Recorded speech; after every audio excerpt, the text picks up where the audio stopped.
Okay, so imagine that something glimmers before you. It's an interest that's dawning, and you decide, well, first of all, you're paralyzed. You think, well, how do I know if I should pursue that? It's probably a stupid idea.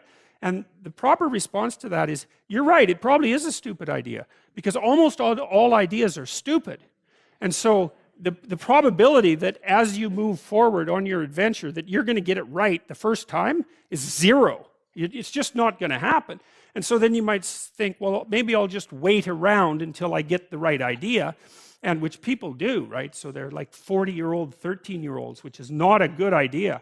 And so they wait around until it's waiting for Godot, until they finally got it right. But the problem is you're too stupid to know when you've got it right. So waiting around isn't going to help, because even if the perfect opportunity manifested itself to you in your incomplete form, the probability that you would recognize it as the perfect opportunity is zero. You might even think it's the worst possible idea that you've ever heard of anywhere. Highly likely, highly likely. So you have, Nietzsche called that a will to stupidity, which I really liked.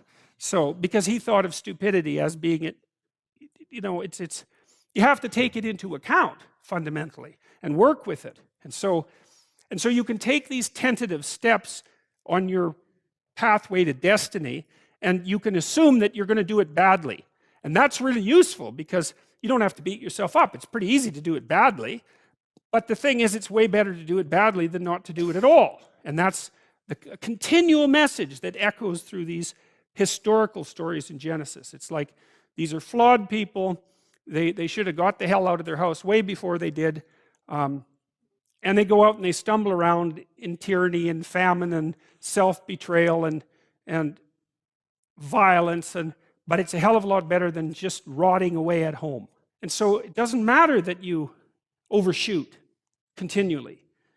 Because as you overshoot, even if you don't learn what you should have done, you're going to continually learn what you shouldn't keep doing.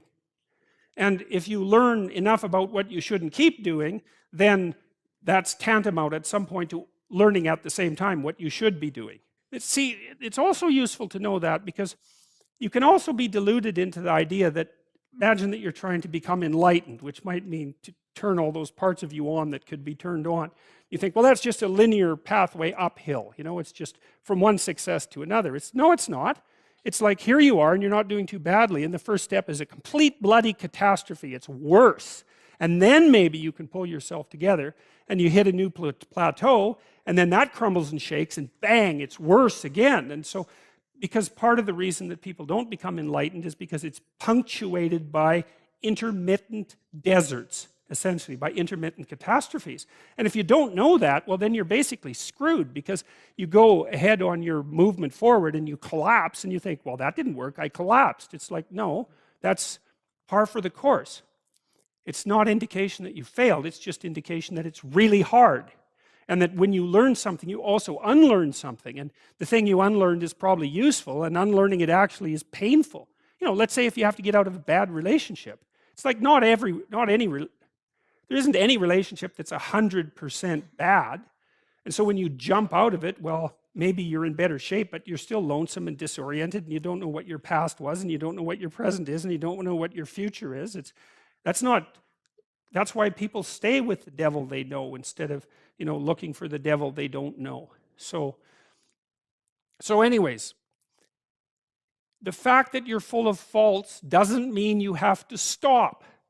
And thank God for that. That's a really useful thing. And the fact that you're full of faults doesn't mean that you can't learn.